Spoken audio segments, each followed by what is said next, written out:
हम लोग straight line में एक्सरसाइज 10.3 के क्वेश्चन सॉल्व कर रहे थे, ठीक है। तो हमने स्ट्रेट लाइन में बहुत सारी कंडीशन सीखी थी, तो उन फॉर्मूले को, उन कंडीशन को हमें याद रखना है। यदि वो कंडीशंस फॉर्मूले हमें याद नहीं होंगे तो क्वेश्चन को सॉल्व करने में प्रॉब्लम होगी, क्योंकि विदाउट फॉर्मूले, विदाउट कंडीशन क्वेश्चन को सॉल्व नहीं कर सकते हैं। इसलिए फॉर्मूले हमें याद होना चाहिए। तो 10.3 में हम काफ़ी हद तक काफ़ी क्वेश्चन सॉल्व कर चुके थे। तो 10.3 में हमें करना है question number 9, find the angle between the lines. Find the angle between the lines, exercise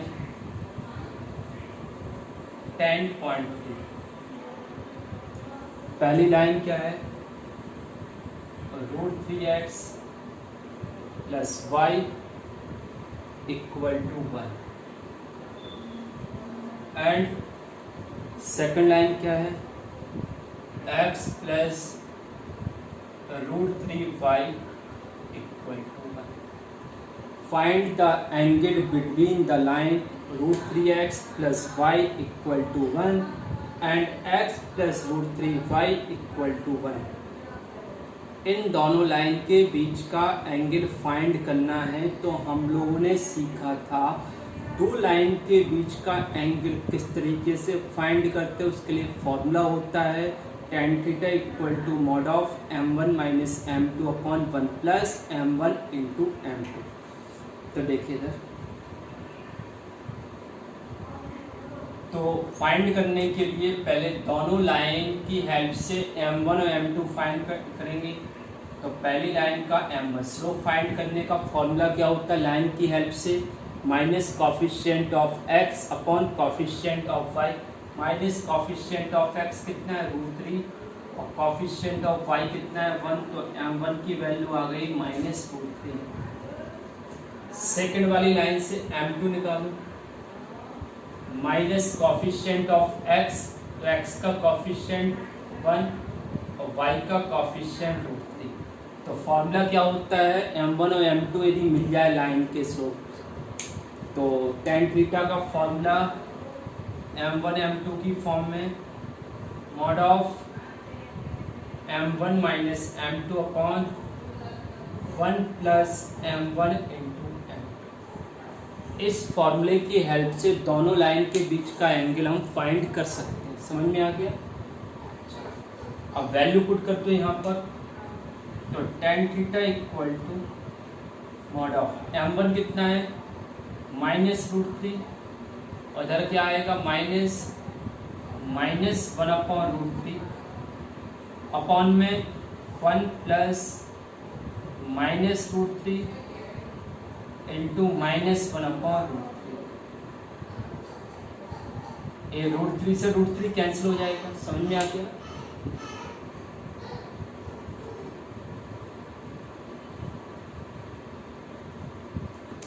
तो tan theta equal to mod of, solve करो इसको, तो आएगा √3, ये माइनस इस माइनस को प्लस कर देगा, इधर माइनस है 1 upon √3 upon 1 plus minus minus into 1। समझ में आ गया ना? आगे देखिए, tan थीटा इक्वल टू कितना आ जाएगा? √3 ऊपर एलसीएम ले लो, तो इधर आएगा -3 प्लस 1 अपॉन 2। तो tan theta equal to -2 upon √3 upon 2, और 2 के अपॉन में 1 होगा, क्योंकि नीचे वाले जो भी नंबर उसके अपॉन में कुछ नहीं, तो 1 ले लेंगे। इसका इंटू इसमें होगा, इसका इंटू इसमें होगा। तो tan थीटा इक्वल टू क्या आ जाएगा? Mod of -2 upon 2 √3। तो √3 से √3 कैंसिल हो गया। tan theta equal to mod इस माइनस को प्लस कर देंगे 1 अपॉन। तो tan theta equal to 1 upon √3 आ गया। tan की फॉर्म में 1 अपॉन √3 किसकी वैल्यू होती है? tan की फॉर्म में 1 अपॉन √3 तो tan theta equal to tan 60 degree, sorry tan 30 degree, तो थीटा इक्वल टू 30 डिग्री। अब आपको पता है जब दो लाइन एक दूसरे को इंटरसेक्ट करती हैं तो उधर पर दो एंगल बनते हैं।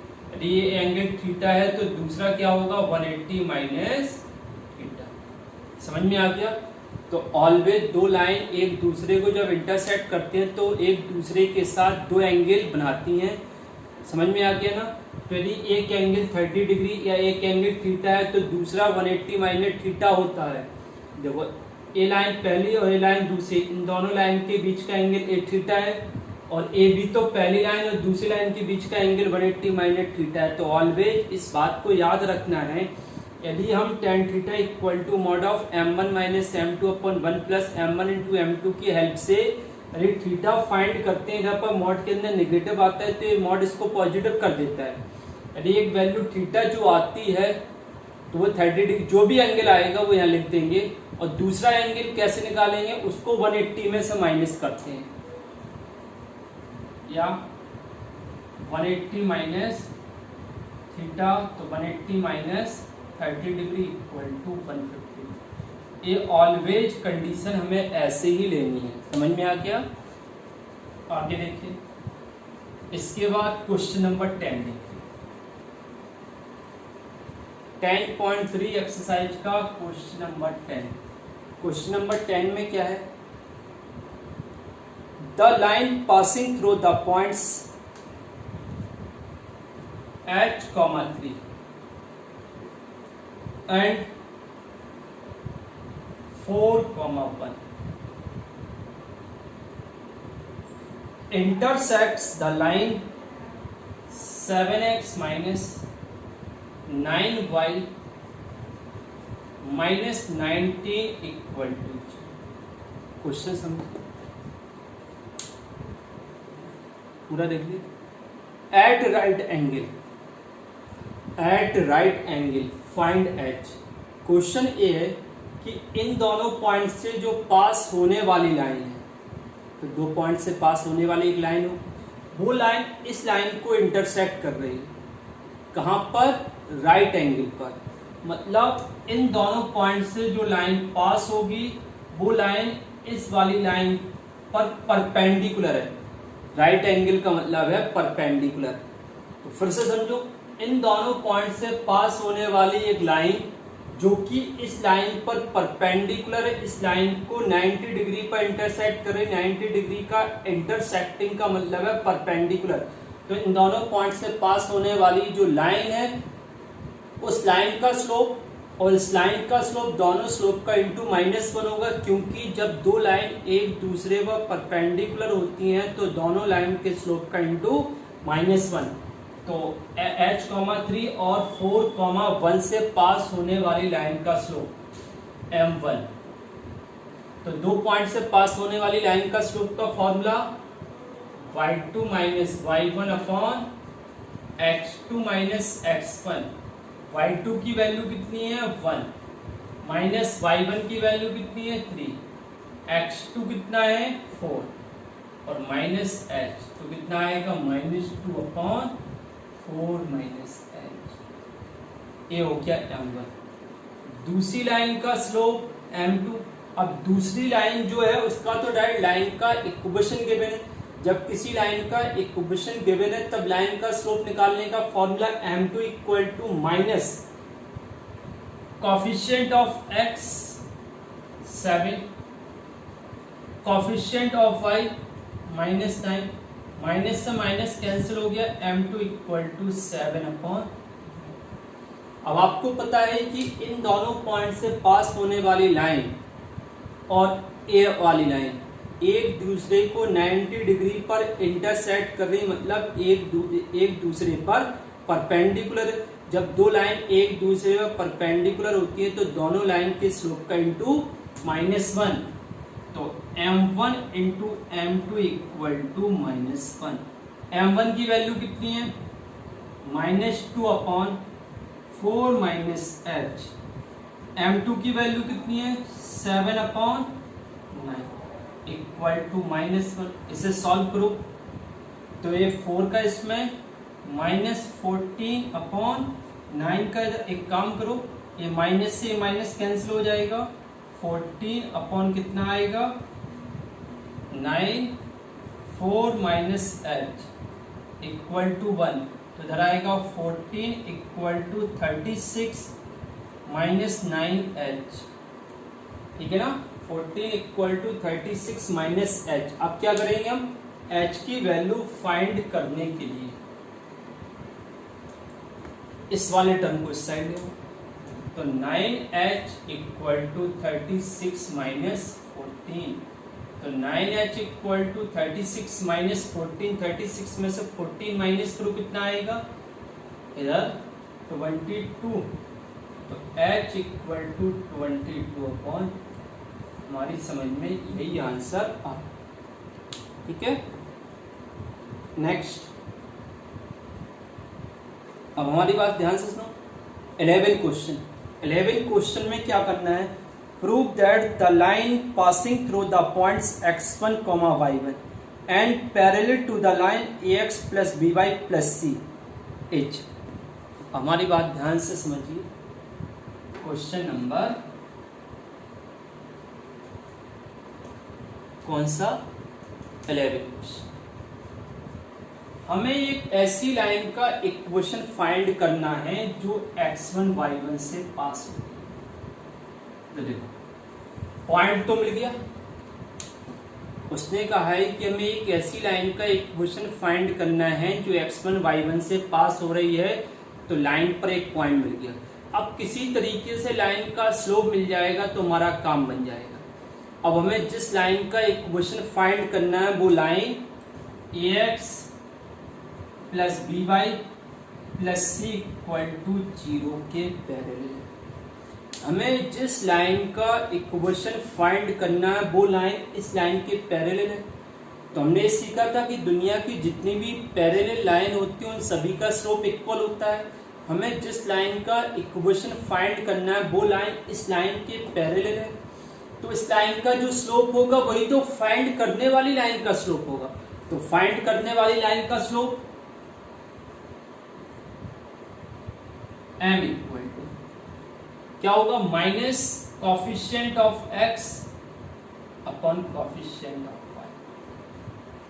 हमें जिस लाइन का इक्वेशन फाइंड करना वो इस गिवन लाइन के पैरेलल है, तो इस लाइन का जो स्लोप होगा वही फाइंड करने वाली लाइन का स्लोप होगा। तो इस लाइन का slope minus coefficient of x upon coefficient of y, तो माइनस a अपॉन b। तो इसका जो स्लोप होगा वही तो फाइंड करने वाली लाइन का स्लोप होगा। तो फाइंड करने वाली लाइन का slope m equal to minus a upon, तो हमें लाइन का स्लोप भी मिल गया। अब लाइन का इक्वेशन का formula y minus y1 equal to m bracket में x माइनस x1। तो y माइनस y1 की वैल्यू कितनी है, y1 की वैल्यू y1 है, m कितना है minus a upon b, bracket में x माइनस x1। अब b का इधर इंटू कर दो, तो b y minus y1 equal to minus a x minus x1, a वाला टर्म इस साइड ले आओ, तो b y minus y1 plus a और x minus x1 equal to 0। तो यही तो हमें प्रूफ करना था, समझ में आ गया। तो हमें प्रूफ करना था जो x1 y1 से जिस लाइन का इक्वेशन फाइंड करना है वो इस गिवन लाइन के पैरेलल है, तो इस लाइन का जो स्लोप होगा वो फाइंड करने वाली लाइन का स्लोप होगा। समझ में आ गया। तो हमने इस लाइन का slope minus coefficient of x upon coefficient of y होगा, तो इसका स्लोप क्या होगा माइनस a अपॉन b, वही फाइंड करने वाली लाइन का स्लोप होगा। तो फाइंड करने वाली लाइन का slope m equal to minus a upon b। अब आपको पता है यदि कोई लाइन किसी पॉइंट से पास हो रही है उस लाइन का स्लोप आपको पता है, तो लाइन का equation y minus y1 equal to m bracket में x माइनस x1 की हेल्प से उस लाइन का इक्वेशन हम फाइंड कर सकते हैं। इसको सॉल्व करोगे तो प्रूफ हो जाएगा। तो आज की क्लास में जो हमने क्वेश्चन सीखे हैं उन 3 क्वेश्चन को आप लोगों को घर पर अच्छे से प्रैक्टिस करना है, उसके बाद वाले क्वेश्चन खुद से सॉल्व करने की ट्राई करना है।